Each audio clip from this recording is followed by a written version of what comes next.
Hey, welcome to the Uintah Elementary Kindergarten Open House video. We're grateful that you have entrusted your child with us. We're going to take a look at, first of all, we're going to meet me. I'm the principal, Bruce Simpson, and we're going to talk with the kindergarten teachers and some other people that are going to talk about how we're going to support your incoming student. My name is Bruce Simpson. I'm the principal here. I grew up in Salt Lake City, attended Salt Lake City schools in the area. I am married to Camille Simpson, and we have 9 kids. Yes, and that's what I say too. Like, really, 9? Yeah, it's crazy. So 3 boys, 6 girls, no twins. Not sure why, but well, I like twins. We just didn't have any. So I've been in education for over 20 years. I taught 5th and 6th grades when I was in the classroom. I've also been a district academic coach, assistant principal, now the principal here at Uintah. And this will be my first full year. I'm excited to be here and to share the good times we'll have with your children. Now I'm going to let the teachers introduce themselves. Hi, I am Kira Morphine. I teach full day kindergarten. My husband Ephraim and I have a son named Everson who's almost 3 years old. I grew up here in Salt Lake and I love the Utah snow. I love snowboarding. I also love soccer. I play indoor soccer year round. I went to the University of Utah. I graduated with my undergrad and graduate degree from there. Go Utes. And I also completed my ESL endorsement with Salt Lake City School District. And I've been teaching kindergarten at Uintah for 7 years now. And I really enjoy working with young kids. And I want to just share my passion of teaching and my experiences, commitment to learning with my students and their families. So I'm excited. Hi, I'm Amanda Cope, and I'm the other full-day kindergarten teacher. I am from Winder, Georgia, and I graduated from Kennesaw State University. I did my student teaching in Ecuador, and then I actually moved to Asia after graduation. I taught kindergarten for 2 years in Taiwan. Then I moved to Salt Lake City last summer, and this will be my 2nd year teaching kindergarten at Uintah. So I'm so lucky to be working with this incredible team, and I'm looking forward to meeting your kiddos. Thank you. Hi, I'm Lauren Rademacher, and I am the half-day kindergarten teacher at Uintah. This is my 2nd year teaching kindergarten at Uintah. I have been teaching for 6 years, so next year will be starting my 7th. I'm from Ocean Springs, Mississippi. I lived in Dallas and taught there for 4 years. I actually met my husband in Dallas, even though he's from Michigan. We just had our first baby girl. Her name is Claire, and she is 3 months old.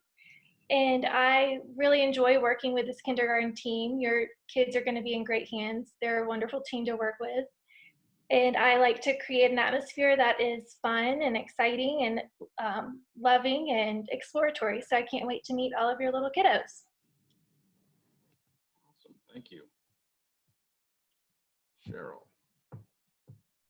Oh, you're on mute. Sorry, there you go. Go ahead. You're all set now? Okay. Hi, I'm Cheryl Goloneski, and I'm the enrichment teacher here at Uintah Elementary. I have been here at the school for 11 years now. I was born and raised in Murray, got my teaching degree from the University of Utah. When I started my teaching career, I taught 2nd grade down in Murray District, have 1 son, and have been with the community education program for about 25 years in Salt Lake District.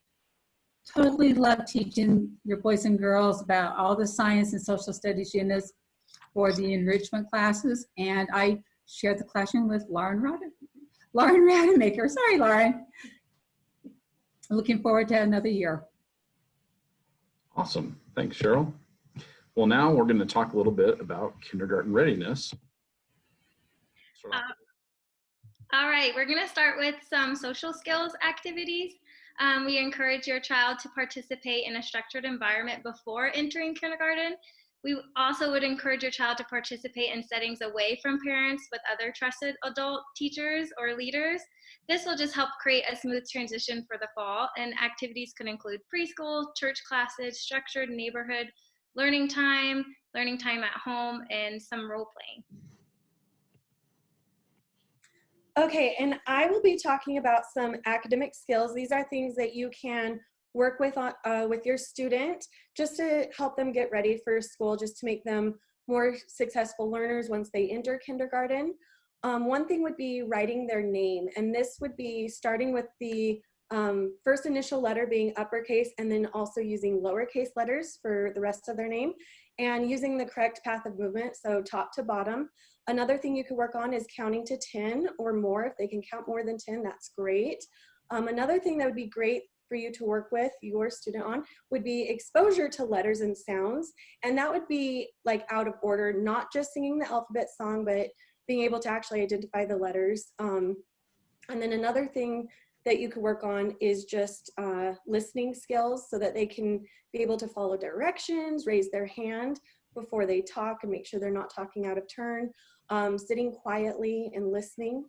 So those would be great things you could work on with your student. Okay, for emotional ideas, I know this is a big thing when students start school, especially if it's their first time going to a school-like setting. So we recommend to read books about going to school, talk about some memories that you had from when you were in school to kind of get them excited about things they might be able to do when they're in school. You can bring your child to the school field over the summer. The field is open right now, and that will help them get familiar with where they'll play or what the school building looks like. And then we will be sending a video to you, and it'll be a tour of the kindergarten classroom. So you can kind of show them this video so they are familiar with what our classrooms look like and see that they're a fun place that they'll enjoy being in. Then for physical skills, the fine and gross motor skills, some experiences you can do for fine motor is for practice cutting, holding a pencil, playing with Play-Doh, picking up beads, activities like that. For self-help and responsibilities, having them practice getting dressed, putting on a coat, and being responsible for their own items. And then lastly, for gross motor experiences, things like bouncing balls, jumping, hopping, skipping, and running.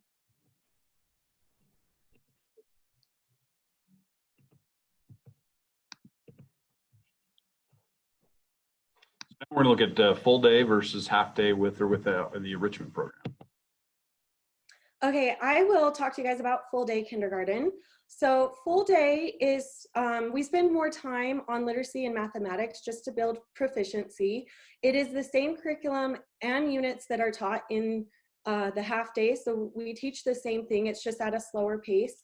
We also have the opportunity 3 or 4 times a week to do rotating learning centers. And those centers include things like language arts, math, writing, science, social studies, technology, art, and more. And then we also do quiet free choice centers during the middle of the day. This is usually like after lunchtime, and it's just a break in the day, and it helps the kids when it's those long days that they're not used to. This really just breaks up the day and makes it easier for them. And then we also have specials like PE, computer lab, library, art, drama, dance, science lab, and social skills that we do.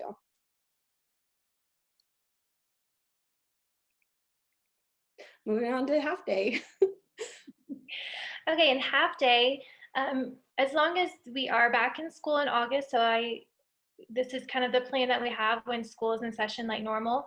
Half day, Monday through Thursday, is 8:20 to 11:10. And then on Fridays, which are typical short days, it's 8:20 to 10:25 in the morning. If you do enrichment, then enrichment just starts as soon as half day is over with. Like Kira said, we do have the same exact curriculum. In half day, it's just taught at a much faster pace. And then with centers, I typically do centers 2 to 3 times a week, and those are rotating centers with parent volunteers. Those will include language arts, math, writing, science, social studies, technology, art, and sometimes I do put in a free choice center at one of those rotating centers just so they have that opportunity. I like to incorporate free choice centers. It may not happen as often as full day just because of time. And with free choice centers, it just gives them the opportunity to build on their social skills. And then we do have the same specials as full day. So we still have PE, computer lab, library, art, drama, dance, science lab, and then social skills. And that's usually with our counselor.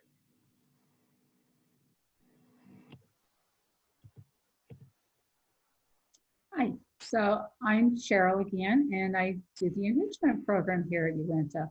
Uintah is very fortunate, or at least I feel fortunate to be able to have this class at the school. It does start right after morning kindergarten ends in Lauren's room.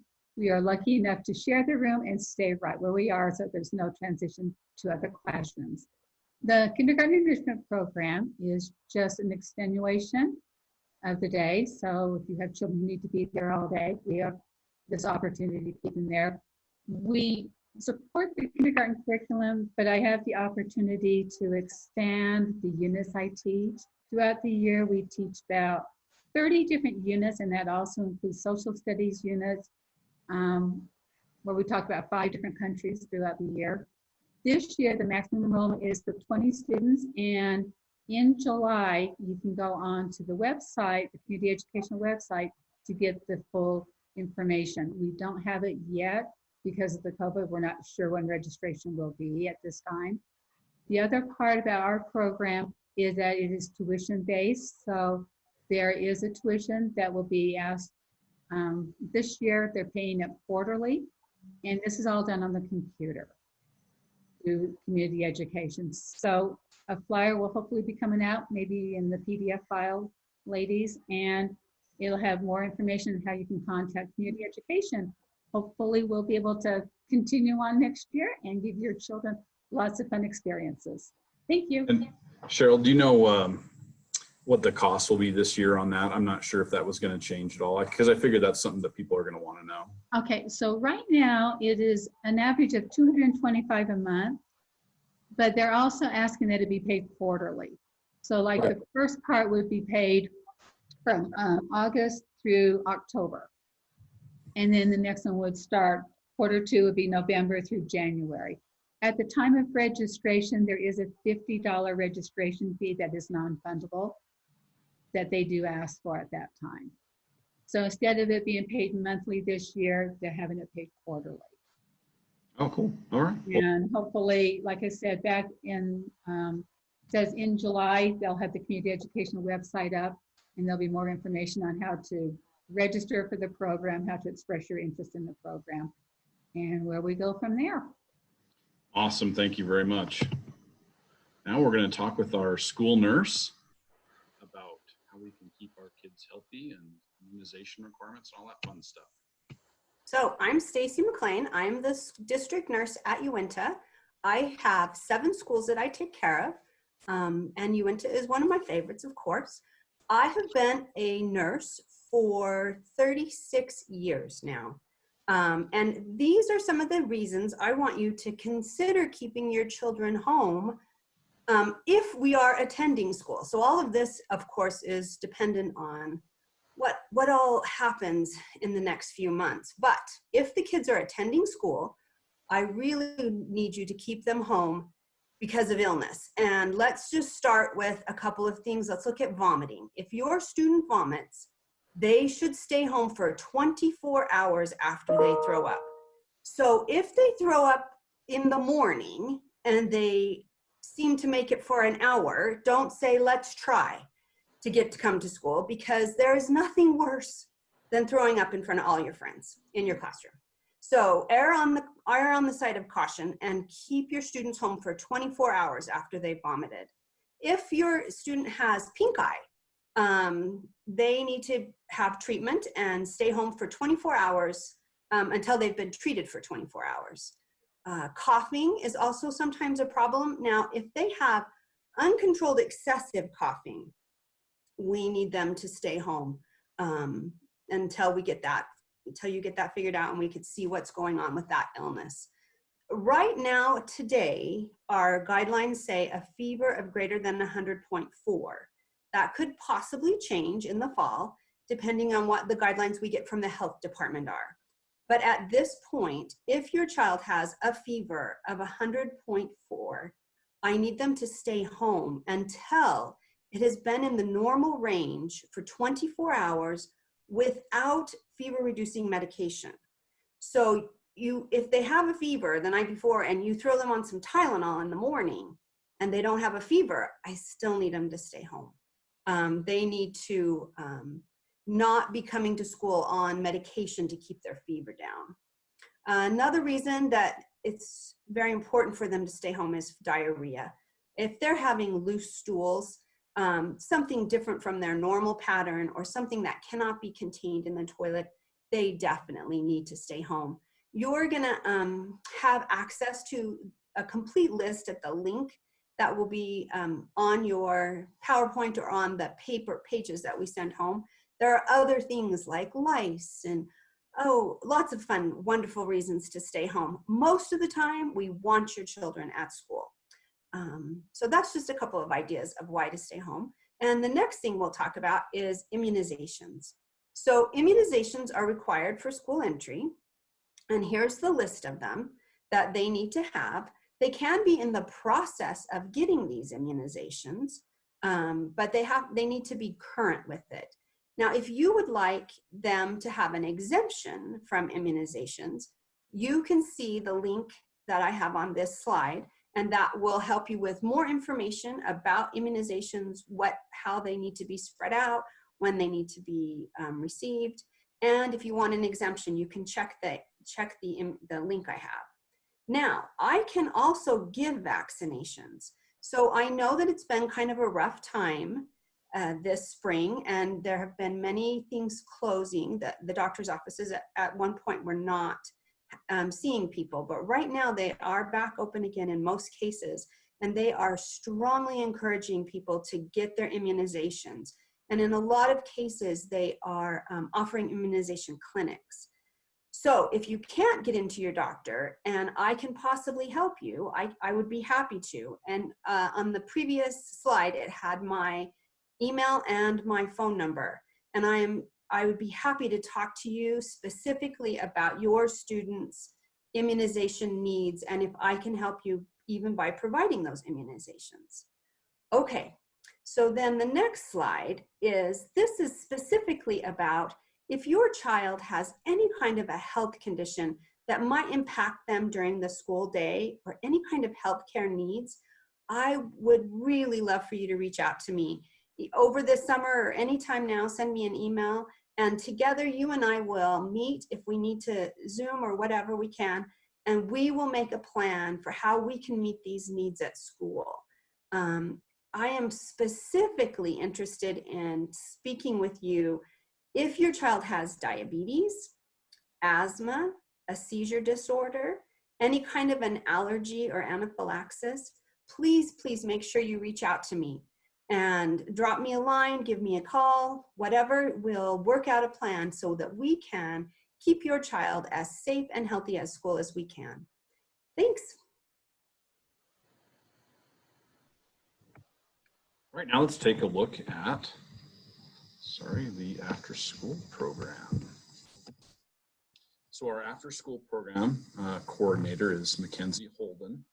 The dates that the normal program dates that the program would run for next year would be August 31st to May 28th. And it starts right at the end of the school day and goes as to 6 p.m.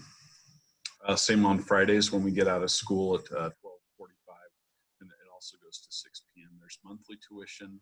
You have to apply online, and the application process is, how should I put this, very competitive, and spots go really fast. So the information about this program can be found on the Community Ed website. So I would definitely look there for information on when to sign up to have your child be in the program and how to do that and those kind of things. But there's some more stuff on there where they give them a snack and they have some homework time and they do some field trips, and they bring in other people to the to work with the kids as far as do some fun things too. So it's a great program. And there's, again, our coordinator is Mackenzie Holden, and there's her contact information if you want to know more about that. And this is sort of a sample after school calendar of what they would do on a typical September. And then that's sent home for parents to know too. Now we're going to turn some time over to the PTA, talk about our awesome PTA here at Uintah.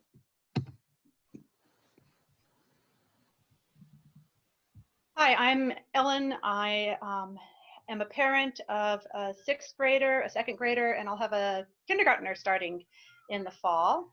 And I'd like to introduce our brand new incoming PTA president. Hi, I'm Melissa Jansen. I have a current kindergartner and a 3rd grader, and I'm excited to be the PTA president next year and really nervous. I'm kind of shaky, but it'll be good. So we're going to just look over this slide. What is Uintah PTA? And PTA is an organization of parents and teachers, and our overall goal is to support our community and our school by fundraising and providing programs and different events throughout the year. Why should you care about PTA? Well, we're all Uintah parents, more or less. We're all going through a pretty similar school experience with our kids. And PTA really is there to support our community and our kids and our parents and hopefully inspire learning as well. And what does the PTA do at Uintah? We have here a list of a bunch of events and programs that we do throughout the year. And all of these are to promote having fun and learning. Our Science Fest is a pretty recent addition where we have help from local companies like the Leonardo or a Natural History Museum. Art Night's a really big fundraiser in the spring, which unfortunately we couldn't have this year, but it's a way to celebrate our kids' art throughout the year. And we also raise funds for teachers to use as needed, and Ellen will talk more about that. So one of the facts of life with PTA is we do fundraising. We do merchandise sales, we sell t-shirts, we collect memberships, we often do direct fundraisers. But when we raise those funds, they support school events, arts education, teacher appreciation. This year we were able to raise a bunch of money for field trips and supplemental activities. Utah is dead last in the nation for per student funding, and PTA is just one of those ways we can try to help fill in the gaps. How do you get involved in PTA?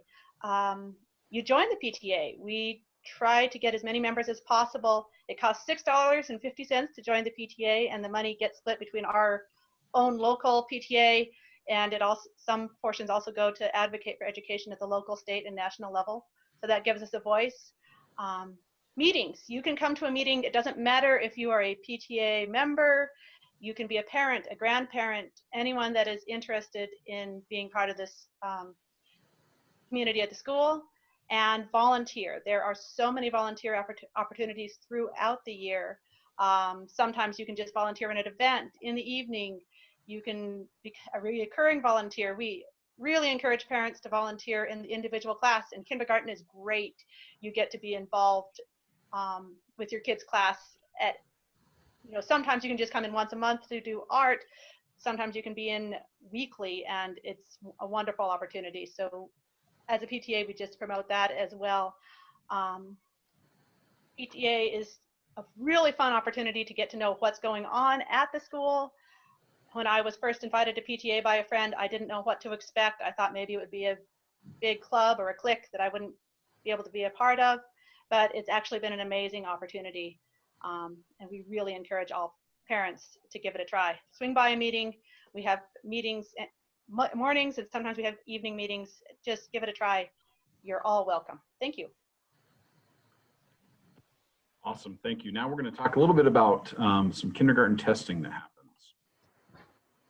Okay, and I will talk about this. So this is testing that happens before your kindergartner will start school, and there's a lot of purposes for it, but our main purpose is to academically see where your child's going to fit, where which class is going to be the most appropriate for your student, And you will get more information about this later on. After they register in July, you should be getting more information. And what this assessment will be is a 20 to 30-minute assessment, and you are asked to stay and wait for your child just outside the classrooms there. But you will get more information. We'll see how this plays out during these unique times right now. But yeah, so look for more. Awesome, thank you.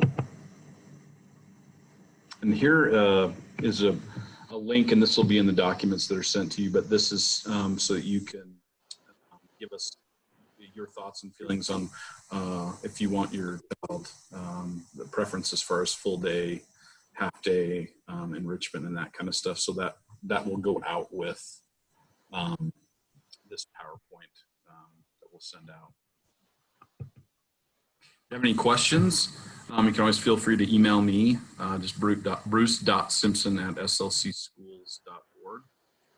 We would love to, again, love to have your child here at school. We look forward to having kids here again next year and having a great time and it's a great experience for your child. And we welcome you to the Uintah community. So thank you for your time.